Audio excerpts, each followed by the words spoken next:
Good morning to you all. Good morning. What a lovely day. So, let's go over a few items, particularly items coming up on our council agenda and otherwise. So tomorrow we have a briefing from Paul Wiedenfeld, somebody that I think is doing a superb job as general manager of WMATA. Someone will give our county council an opportunity to understand his plan going forward and how important it is that we have dedicated funding. Obviously, every day, including Friday of last week, we see evidence of what happens when you underinvest in a system of this age. I have had the privilege of going down into the system and seeing firsthand how much water there is in our system. They have pumps in our system now trying to get that water out. So it is no surprise that there are occasions in which you will have arcing taking place. Water and electricity are not a good combination. So there is much more work to be done, and the notion that Safe Track was going to be the end of this conversation is one of the things that our public needs to understand, and needs to understand from those of us that have the responsibility to be leaders in this county, which is to make sure our public appreciates that we have a lot of work to do on this system. Work that is going to cost more money than we have been spending to date. And so there are going to continue to be bad days, continue to be bad stories, and it cannot weaken our resolve to get at this work. And so I think Mr. Wiedenfeld will make his case. My colleagues will all be asking about it, asking why is it that we need to reduce service, why is it that we need to increase fares. All of those issues will be discussed. It was not an easy budget for WMATA and not an easy budget for many of our colleagues in Northern Virginia. Again, unlike Montgomery County, unlike our situation, in Northern Virginia, they pay the freight. The local jurisdictions do.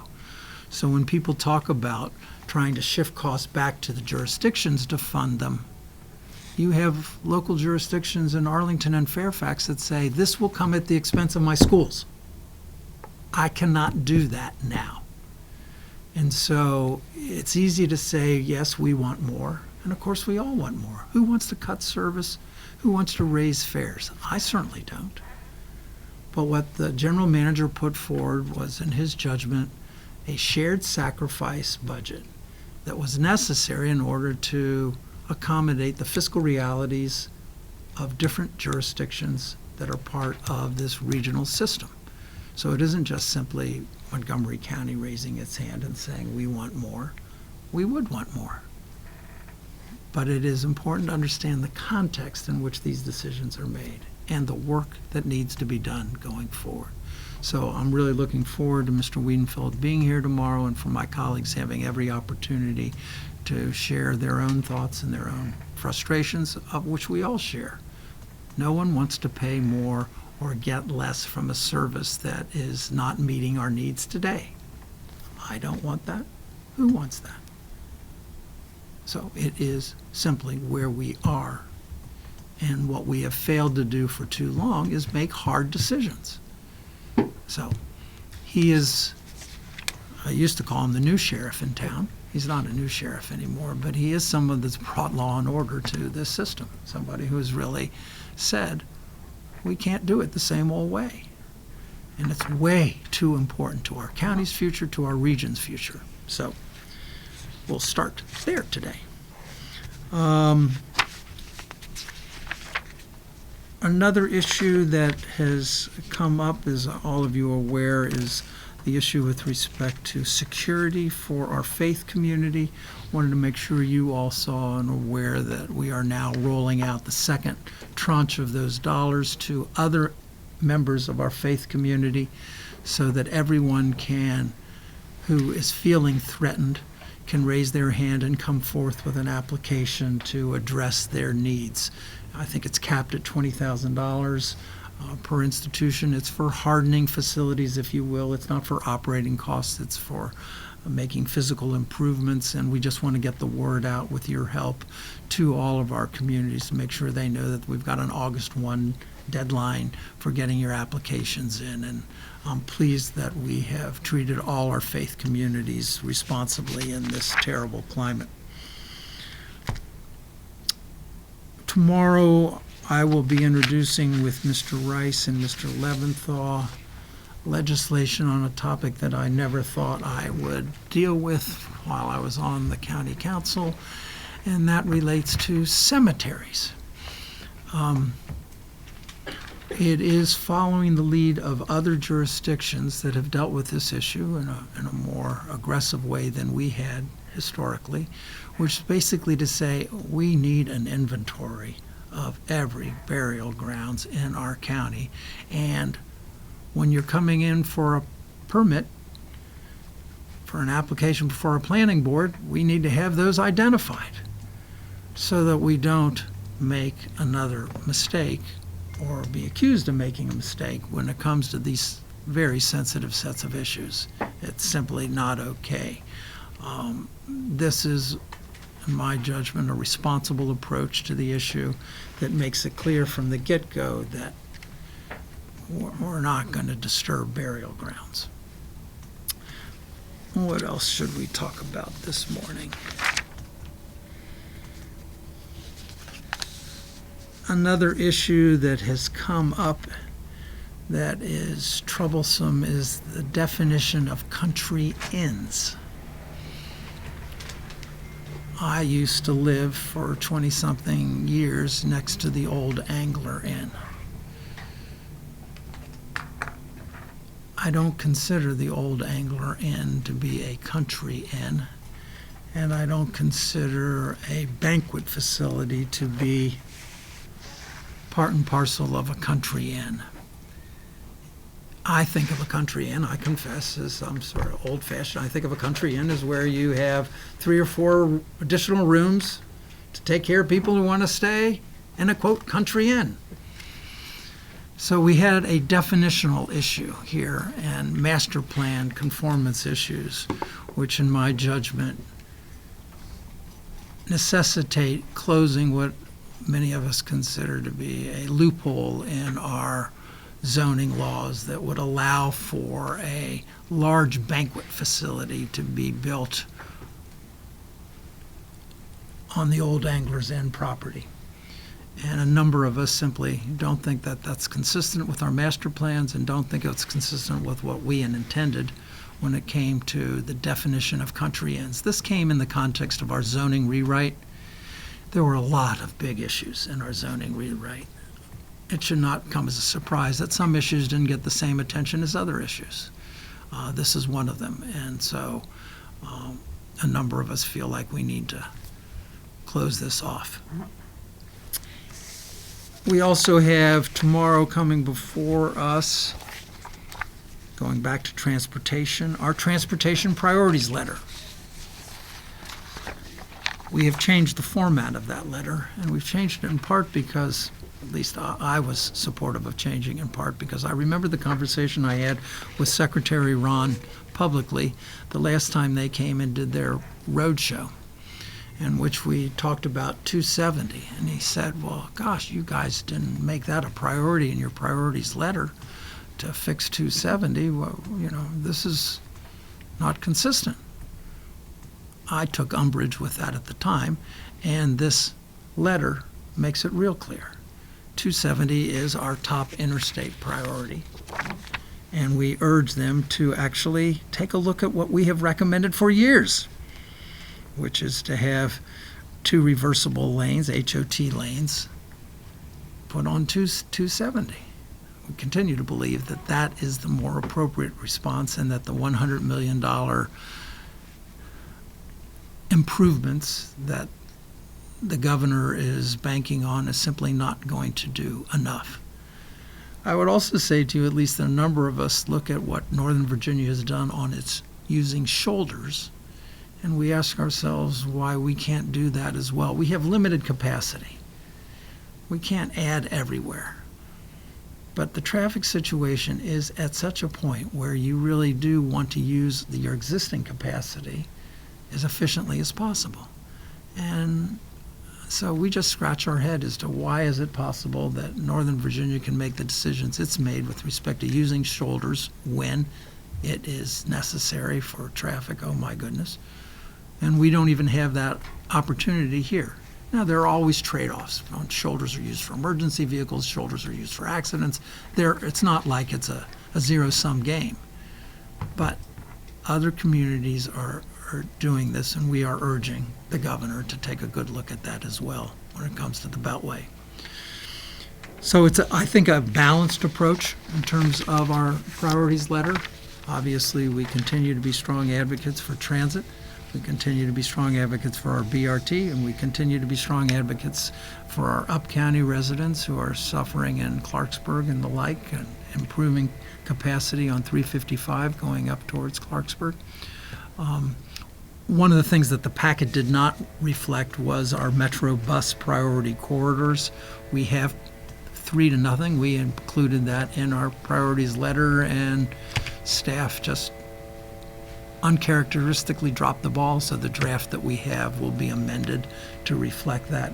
It was a 3-0 vote to make sure that we do have Metro bus priority corridors, queue jumpers, and things of that nature to make sure that it's working as efficiently as possible. On that note, yes, what will be added to that letter then in terms of reflecting the transportation priorities for Metro bus and Metro rail? Metro rail, that will be a conversation. Again, it was part of why we had the conversation before that, which is that Metro rail is something that is a regional responsibility. It is not a Maryland responsibility. If Maryland were to put X dollars more towards it, that would not resolve the issue. Without Virginia coming forward with Metro rail, it is not a solution. So what these letters typically focus on are where we, the county and the state of Maryland, can make a difference, okay? Where we can actually effectuate our desire, if you will. That's not true with Metro rail by definition, because that is a regional Northern Virginia, Maryland, DC dynamic. So if my colleagues believe that this is something we ought to do, we certainly can do it. It won't change the equation. And so that's why I've been reluctant to go down the path of putting things in the letter, which by definition can't be effectuated by the governor themselves. In regards to Metro bus, my understanding, there's a coalition group, so some of the constituents have spoken out saying that, again, my understanding that cuts have been made to service with Metro bus. That is true. Okay. Cuts have been made to service, cuts have been made to ride-on, okay? We cut ride-on service when routes are basically not heavily utilized. So we cut the least performing routes. We do that on a regular basis, did that in this past budget. Metro did the same thing. Okay. It looked at the least performing routes and it said, okay, we need to make cuts. We need to save money.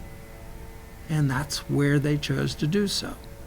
Okay? So again, the reason for those cuts, then not enough commuters were using Metro bus. These were the least performing routes on the system, as I understand it, which was why they were subject to cuts. So in a world in which you have to save dollars, you do things you don't want to do. Can you emphasize, though, in terms of county council's priorities when it comes to, again, transportation and just making sure in this case that commuters do get to work on time or they are able to utilize those services? If you look at this letter, you will see that we are heavily supportive of transit in this letter. I have been accused of being a transit-first guy, so I promise you, this is a letter that is very supportive of transit. And we can have that conversation. My colleagues believe that it's important to send the message that we don't want to cut services. We can send that message. I sent that message personally when the WMATA was considering their budget, that I felt that everything we could do to not reduce service, not increase fares, should be looked at first. They did that, and they still felt they had to make cuts, given that you need X amount of dollars to run a system. Which is, again, one of the reasons why we're trying to get to a dedicated funding regime so that we relieve this kind of pressure to the extent to which we can. So as of right now, nothing's off the table in regard to that, though. As far as there hasn't been, the cuts have been made. These cuts have been made. So this is the set decision. That was WMATA's decision going forward. This is not a decision that the county council embraced. This was a decision made by the board of directors of WMATA, okay, in order to make their books work in a time when they were losing riders and losing revenue. So, what is it, the expression, you can't get blood from the stone? I mean, you have to find it someplace to make this system work. None of these were desirable decisions. But sometimes you got to make undesirable decisions. Thank you. You're welcome. I'm pleased that this letter also reflects pedestrian and bicycle safety. I mean, we put things in this letter now to really demonstrate that our vision, okay, of taking care of pedestrians, taking care of bicycles, commuter rail we put in here for the MARC station. And then we have our transportation alternative program, because the state has a little pot of dollars for TAPS, what it's called, and we have a C&O canal that is eligible for that kind of funding that desperately needs rewatering and needs that area to be improved in terms of the path itself. But I find it unacceptable to have canals in our part of this region that do not have water in them. It's like, that's not healthy, it's not good. So I think this letter is really a very balanced approach to our transportation sets of issues and identifies correctly our priorities. What else should we talk about, gang? I think I should just turn it to you at this point.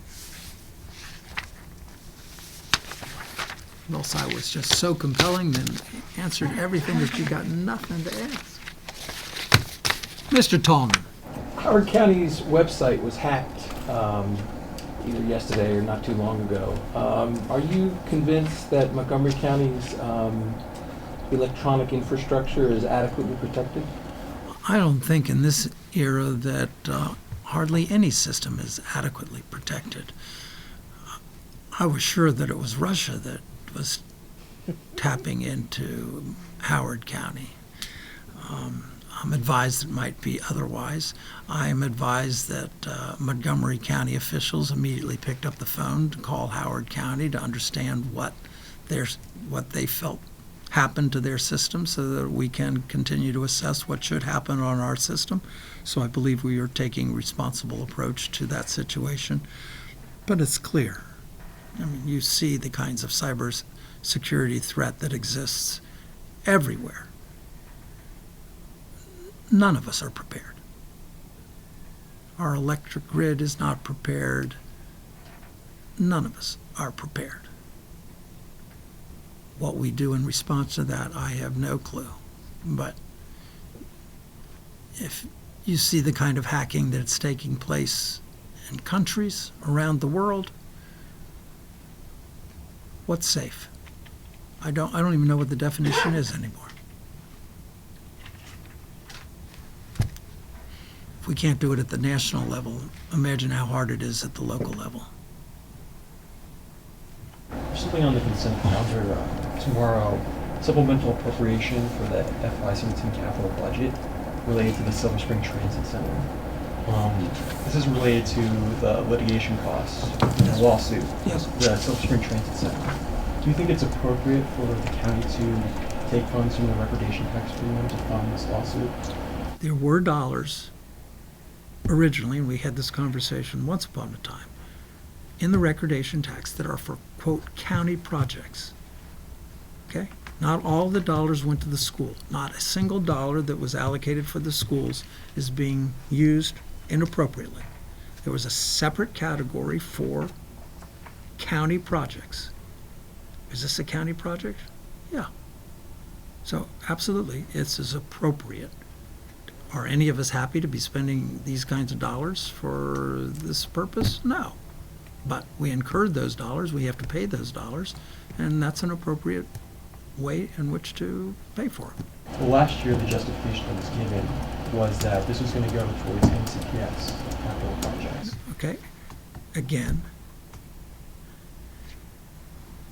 be careful, okay? Absolutely, we did do that. And every dollar that is in that pot goes for that purpose. But the recordation tax also always had county projects. A portion of the dollars always went to county projects. We did not increase the recordation tax for that purpose. We increased the recordation tax in order to take care of the school system. But the recordation tax always had a piece that went for county projects, and so this is used for that purpose too. I'm sorry if I'm bouncing up and down on it. Oh, no, you're good. Okay. You're good. Oh, I Yeah. am good. Yeah. Since last year, It's on the record now. There it is, I am good. well, since last year the justification was for school projects, why not find a different source of revenue to fund litigation? Well, because again, you have a recordation tax element that is funds county projects. Okay? So if, and I don't even know what the number is. Steve, do you remember what the number is from the recordation? It's like 20% or some portion? I forget. It's a small fraction of the dollars of the recordation tax goes to county projects. Is that segment of the tax, does that cover high-end home sales? Is there some particular part of the home sales that it hits? Does it hit rich people, I guess is what I'm saying. And I don't know which element goes to the quote county projects. I don't think it's differentiated on that basis. I actually think that everybody pays that one. I think that's the pot. So does this lawsuit at all affect the funds that the schools were going to get for the capital Not project? a penny. Read my lips. Not a penny that's allocated under the recordation tax for schools is being diverted to non-school use. And as you may know, have put out a proposal to use the recordation tax as a vehicle to bond our school dollars and therefore to create more revenue to meet our school capacity needs, not less. Because now we will have about $60 million a year in recordation taxes that will be allocated to the school system.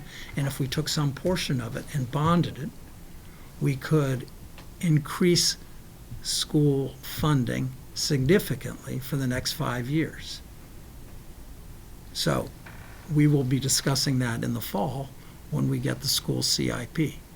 So the county had $12 million or so to fund a lawsuit saying that it couldn't be used to fund school construction. I don't know how to say this other than how I've said it. I apologize. We're either not communicating or I'm not being clear. In the recordation tax, it's for county projects. We're using it for a county project. Is litigation a county project? Silver Spring Transit Center is a county project. Council President, do you know what the total was spent on that lawsuit that the county ended up spending? On litigation? I apologize. I think it's somewhere in the order of 12 million, 10 to 12, Yes, Mr. Hanson said 9.8 million. but it's, And then there were some additional bills that are yet to come in. it'll be north of 10. Okay. And when you said you were in the metro tunnels, I guess, and you saw this water pooling, do you Yes. know when that was, when you went down there, and where were you at? I can get you the video of it because I literally went in one of those special vehicles that you go through the system, and my statement at the time was it looked like I was in Luray Caverns. Okay, I mean, you're literally seeing stalactites or stalagmites. I mean, you're seeing what happens when water enters into the system. And it's not pretty. And they don't even have that on the books yet, what to do to get the water out of the part of the red line that is really most troublesome. And that's a significant chunk of change. They don't even know how they're going to do it at this point in time. So I don't know what the interim measures are going to be that address the arcing and that part of the system, other than just checking those insulated cables all the time. But it's a serious problem. Yeah, particularly between Bethesda Medical Center. Exactly. And really, you could see the water. You just look at it and go, oh my, this cannot be good. On the cemetery measure, how is this going to be more effective than, the state has a directory of these cemeteries, doesn't it? Or how is this going to advance this? Well, I think what it'll also do is it allows citizens to make sure, one, you'll have an inventory, and then you'll have people that can raise their hand and say, oh, you don't have this. And so it'll be, if you will, more of an iterative process, and one that allows us to have some degree of confidence that we know where all the burial grounds are. And we talk about, quote, cemeteries, but the reality, of course, is that there are many burial grounds that don't qualify as cemeteries. And that's been the fundamental problem, that particularly for our African American history, that it wasn't cemeteries. It was burial grounds, and you were lucky to have markers. And so we need our community to engage with us to say, oh, yes, here's one that's not on any official site. And that will then alert our planners before they do anything on a particular site. Here's what we're dealing with. Isn't that what happened with the Westbard situation? And my understanding is that there were parks and planning researchers who did come up with evidence of the cemetery as they were doing their due diligence on the Yes. Equity One project. Yes, so it wasn't really as much of an issue here as it is more of an issue. This is not an isolated situation.